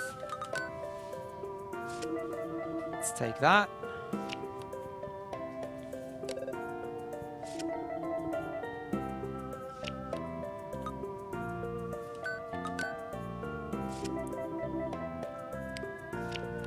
It's a nice possibility for that combo there. Shame he did too. We still have the seed card, which helps. I should have placed that one higher. Yeah, that was wrong. I should have placed it one higher, although I think it would have ended in a draw in that case. Yeah, I think it would have ended in a draw. Ooh, this is a terrible hand. That is not going to help me much. Okay, at least he played that. I might be able... Yeah, I have, like, nothing for this. That's kind of the downside of having every single card. You get 5 cards at random from all of the cards you have. And if you only have good cards, it'd be a lot easier. Yeah, we can't win this. But if you happen to have all of the cards, which is just the most efficient place to do it, you're kind of just, it's kind of just down to luck whether you get the cards you actually need or not. But yeah, he's already won this. That's a brutal card game right here. That draw was just awful. Okay, come on. Okay, that's a lot better. Let's start with you.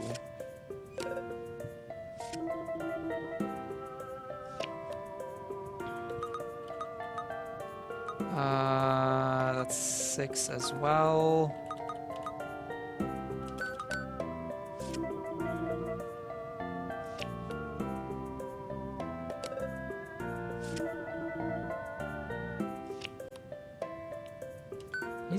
He's got a pretty good hand going for him as well, it seems.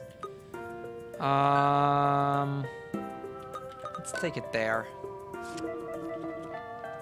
Just hope he doesn't have too many other really good cards left right now.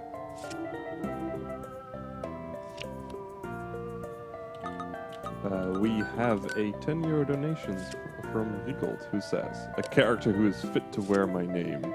And he put that towards the Barrett name incentive with his own name. So if you want to snipe that, go ahead. Okay, come on. This card tourney right now. This is, I'm just getting completely screwed over by RNG. There's nothing I can do. I've made a few misplays here and there, but the majority of it, I'm just getting screwed over. Let's place that over there. The skeleton I can get back fairly easily.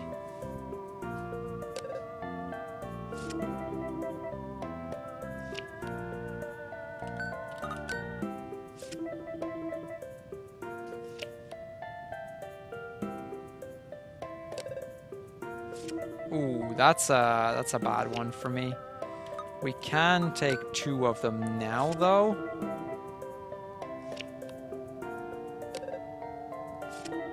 Okay, wow. This is great. This is great. I'm gonna give it like 1 or 2 more tries, and other than if I don't get it by then, I'm just gonna go for the final boss, because this is literally the only thing I still need to do. Like, we have to win once, and then we can move on to the final boss, and we have 100%. No, let's keep that. Let's play it smart. Let's put that one on.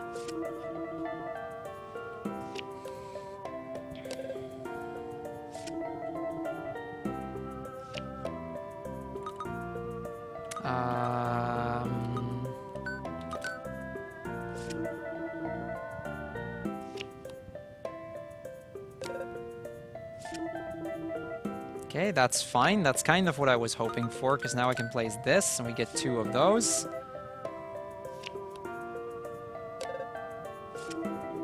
He gets the 1, but that's fine. I can take it back over there. Okay, we should have him now, I think. Yeah, 6 on 4, I believe. Okay, finally. That took a lot longer than expected. Okay, on to the final boss. That was literally the only thing I needed to finish, and now we have all of the achievements. So, yeah, we might go like half a minute over because of that. But yeah, considering how much I got trolled, it's what it is. It also kind of depends on on how much I get trolled by the random encounters here. I'll probably get 1 more before the tree. Okay, we didn't. That helps. So the final boss basically has 3 phases. First off, we're going to fight him in his full form, which is where he has both armor and 2 arms. We're going to destroy the arms first. Then on the second phase, we're going to destroy the armor. And then on the third phase, we're going to defeat Zephyros himself. Okay, we got a triple in there. That's really good. Another triple. Double, that's fine. Okay, really good first hand. Another triple. It's a double. You can hit triples. The window for getting a triple is really tight, though.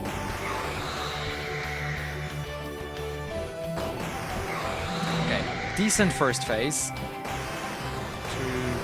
3, 4. So the second phase is a little bit more annoying. It can be kind of hard to hit this thing consistently. The direction it goes is random, or at least it always felt random to me. If you get like a proper position, you can hit him twice like that. You need to hit him 4 times in total, so you need 1 more hit right now. But you can also spawn far away, and that can on occasion cause you to miss it. Okay, final phase. Time is after the last text box once you kill him in his final phase. We need to get 4 hits in total. He can either spawn red balls or blue balls, and we need to reflect the blue balls back to him.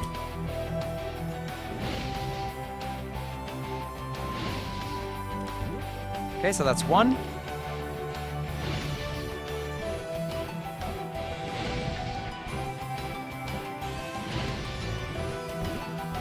2. Sometimes you gotta also kind of watch the angle you're at, otherwise you can miss him. 3, 1 more hit, get ready on time.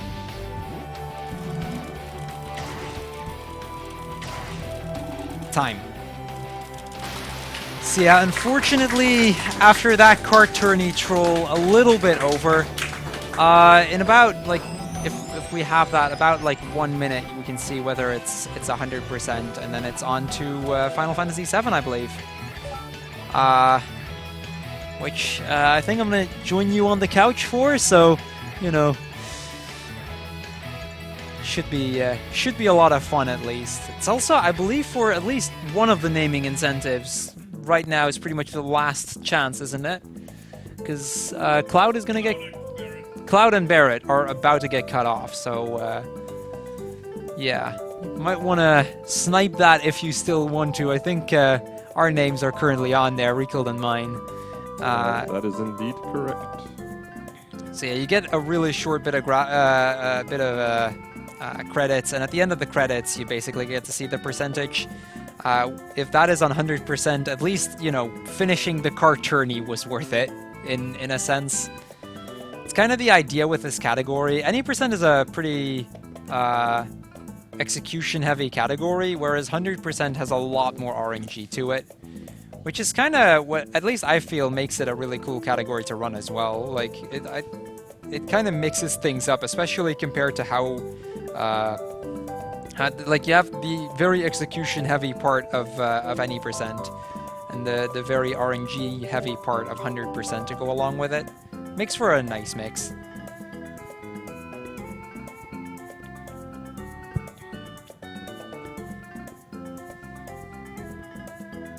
Okay, so here we go. Let's see what the percentage is at. 100%. Let's go. So yeah, that was Evoland 100%. Enjoy Final Fantasy VII.